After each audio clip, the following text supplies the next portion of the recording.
Hello అండి, నేను doctor Sriranjani, gynaecologist and fertility expert, practising in Sanath Nagar, Balaji health care. ఇప్పుడు IVF అనేది మనం చూసుకున్నట్టయితే ఇన్ విట్రో ఫర్టిలైజేషన్. యూజువల్లీ మనకు లాంగ్ అంటే చాలా సంవత్సరాల నుండి పిల్లలు అవ్వకుండా మిగిలిన ట్రీట్మెంట్స్ అన్నీ ఫెయిల్ అయ్యి, లేదా ఏదైనా మేజర్ అంటే అంటే ఏం ప్రాబ్లం లేని వాళ్ళకు కూడా, అంటే లాంగ్ టర్మ్ అంటే చాలా రోజుల నుండి ట్రై చేస్తున్న వాళ్ళకు కూడా చేస్తామన్నమాట.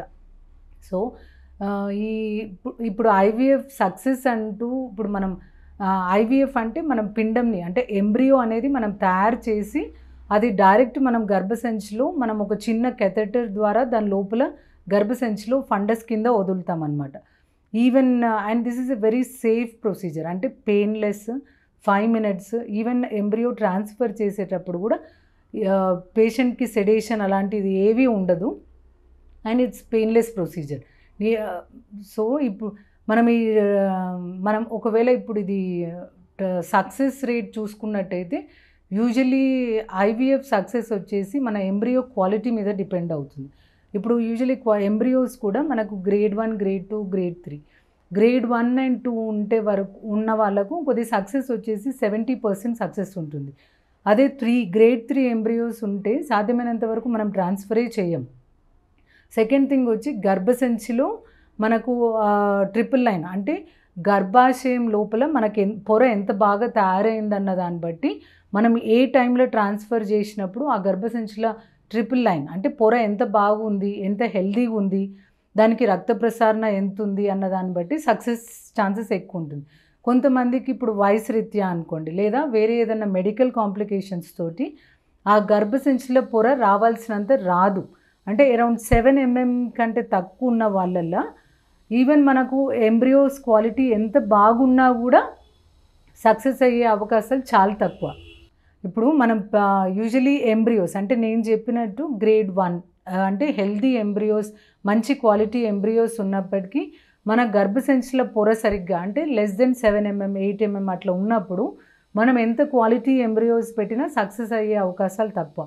కొంతమందికి మనం డే 2 నుండే ప్రిపరేషన్ చేసి మెడిసిన్స్ పెట్టి ట్రిపుల్ లైన్ మంచిగా వచ్చి ఎండోమెట్రియం అంటే ప్రాపర్గా వచ్చిన తర్వాత అప్పుడు మనం ట్రాన్స్ఫర్ చేయడం జరుగుతుంది. సో యూజువలీ మనం కొంతమందికి మనం ఏ నెలలో అయితే ఐవీఎఫ్ ఇంజెక్షన్స్ అవన్నీ ఇస్తామో అదే నెలలో ట్రాన్స్ఫర్ చేయడం జరుగుతుంది. దాన్ని ఫ్రెష్ ట్రాన్స్ఫర్ అంటాం. అంటే డే 4 మనం ఎగ్ పికప్ చేసిన తర్వాత డే 4, డే 5కి ఇమీడియట్గా ట్రాన్స్ఫర్ చేస్తాం. ఎండోమెట్రియం అంతా మంచిగా లైనింగ్ అంతా బాగుంటాయి. సో ఆల్రెడీ కొంతమందికి మనం ఆ సైకిల్ని డిస్కార్డ్ చేసి నెక్స్ట్ సైకిల్ అంటే ఎంబ్రియోస్ని ఫ్రోజన్ చేసి దాని తర్వాత ఫ్రోజన్ ట్రాన్స్ఫర్ అంటాం. ఇలాంటి అంటే ఈ ఫ్రెష్ ట్రాన్స్ఫర్ కంటే ఫ్రోజన్ ట్రాన్స్ఫర్ ప్రెగ్నెన్సీ వచ్చే అవకాశాలు ఎక్కువ. ఎందుకంటే ఫ్రెష్ ట్రాన్స్ఫర్లో అప్పటికప్పుడు మనకు అంటే హార్మోన్స్ అన్నీ ఎక్కువ ఇంజెక్షన్స్ ఇవ్వడం మూలంగా హార్మోన్స్ అన్నీ హెచ్చు తగ్గులు ఎక్కువగా ఉండడం, లేదా పొర మనకు కావాల్సినంత రాకపోవడం, ఇవన్నీ ఉంటాయి. కాబట్టి ఆ ఫ్రెష్ ట్రాన్స్ఫరా లేదా ఫ్రోజన్ ట్రాన్స్ఫరా అన్నది పేషెంట్ టు పేషెంట్ డిసైడ్ చేస్తాం. సో చాలామంది మేడం ఇప్పుడే ట్రాన్స్ఫర్ చేయండి, అది కాదు. అంటే మొత్తం గర్భసంచిలో పొర అంత బాగుండి మీకు చేస్తే సక్సెస్ అవుతుంది అనుకున్నప్పుడు దెన్ ట్రాన్స్ఫర్ అనేది చేయడం జరుగుతుంది.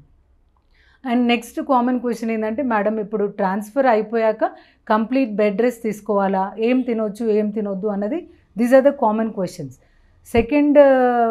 ఫస్ట్ టిప్ ఏంటంటే రిలాక్స్ ఉండండి. అంటే యూజువల్లీ మనం ఎప్పుడైతే ఎంబ్రియో ట్రాన్స్ఫర్ చేస్తామో అప్పటి నుండి వాళ్ళకు టెన్షన్ స్టార్ట్ అవుతుంది. ఎప్పుడెప్పుడు డే 13, డే 14 అవుతుందా, ఎప్పుడెప్పుడు ప్రెగ్నెన్సీ చెక్ చేసుకుందామా, అంటే స్ట్రెస్ అనేది ఎక్కువగా తీసుకుంటారు. అది అలా కాదు, కంప్లీట్లీ రిలాక్సేషన్ అంటే మీరు వదిలేయండి. మీరు ఎంత రిలాక్స్ అవుతే ఆ ఫర్టిలైజేషన్ కెపాసిటీ అనేది ఎక్కువగా ఉంటుంది, హార్మోన్స్ అనేది బాగుంటుంది. సెకండ్ థింగ్ వచ్చేసి హెల్దీ డైట్. అంటే ఇప్పుడు ఎక్స్ట్రా డైట్ అనేది ఏమీ ఉండదు, బట్ హెల్దీ డైట్ అంటే సాధ్యమైనంత వరకు పోషకాలు తీసుకోవడము, స్ట్రీట్ ఫుడ్ అవాయిడ్ చేయడము, అంటే ఎక్కువ అంటే ఇప్పుడు నేను రెస్ట్ తీసుకోవడము, తినడము, పడుకోవడం అట్లా కాకుండా బేసిక్ యాక్టివిటీస్ లాంటివి చేసుకుంటూ హెవీ స్ట్రెయినస్ యాక్టివిటీస్ అంటే లాంగ్ జర్నీస్, లాంగ్ ట్రావెల్స్ అలాంటివి అవాయిడ్ చేయాలి. థర్డ్, సెక్షువల్ రిలేషన్ అనేది ఉండకూడదు. చాలాసార్లు ఈ పిండం నిలిసే టైంలో ఈ ట్రాన్స్ఫర్ తర్వాత సెక్షువల్ యాక్టివిటీ అనేది వద్దనే చెప్తాము. Fourth, proper medication. ఇప్పుడు మేము గర్భం అంటే ఎంబ్రియో ట్రాన్స్ఫర్ తర్వాత వీ గివ్ యూ ఒక సెట్ ఆఫ్ మెడిసిన్స్, అంటే 2 ఇంజెక్షన్స్, ఒక 4 వెరైటీస్ ఆఫ్ టాబ్లెట్స్, అంటే ప్రొజెస్ట్రాన్, ఫోలిక్ యాసిడ్, ఈ injections, enoxaparin injection, progesterone injection, HCG injection, ఇలాంటివన్నీ మనం టైం టు టైం షెడ్యూల్ కింద ఈ టైంకి తీసుకోండి అనేది రాసిస్తాం. సో ప్రాపర్ టైమింగ్, అంటే మీరు ఎక్కడికన్నా వెళ్ళి మళ్ళీ టైమింగ్ ఆ టైం షెడ్యూల్ మిస్ అవ్వకూడదు.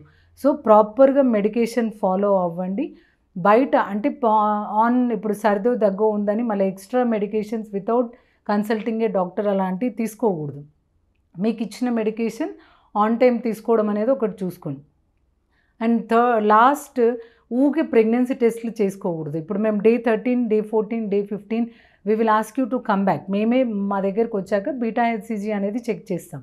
అలా కాకుండా దానికంటే 2 రోజుల ముందు నుండే ప్రెగ్నెన్సీ టెస్ట్ చేసుకుంటా డిసప్పాయింట్ అవుతూ ఉంటారు. అలా కాకుండా డాక్టర్ ఎప్పుడు చెప్తే అప్పుడు రావడం. అండ్ మీ ప్రెగ్నెన్సీ సక్సెస్ అవ్వడానికి అన్ని ప్రికాషన్స్, అంటే నేను చెప్పినట్టు క్వాలిటీ ఎంబ్రియో, ఎండోమెట్రియన్ లైనింగ్, దానికి సంబంధించిన మందులు అన్నీ ఇస్తాం కాబట్టి అంటే ప్రాపర్ డాక్టర్ అడ్వైస్ ఫాలో చేసుకుంటూ బేసిక్ యాక్టివిటీస్, అంటే కంప్లీట్ రెస్ట్ అవసరం లేదండి. ఒక 4 days అట్లా ఇమీడియట్గా ట్రాన్స్ఫర్ తర్వాత రెస్ట్ కావాలంటే, అంటే avoid work, that to stress ఉండకూడదు కాబట్టి అవాయిడ్ చేయమని చెప్తాము. After 4 days you can get back to your work. Travel అలాంటివి చేయకుండా జాగ్రత్తలు తీసుకుంటూ మళ్ళీ మేము ఎప్పుడైతే వచ్చి కన్సల్ట్ అవ్వమంటామో అప్పుడు వస్తే సరిపోతుంది. Thank you.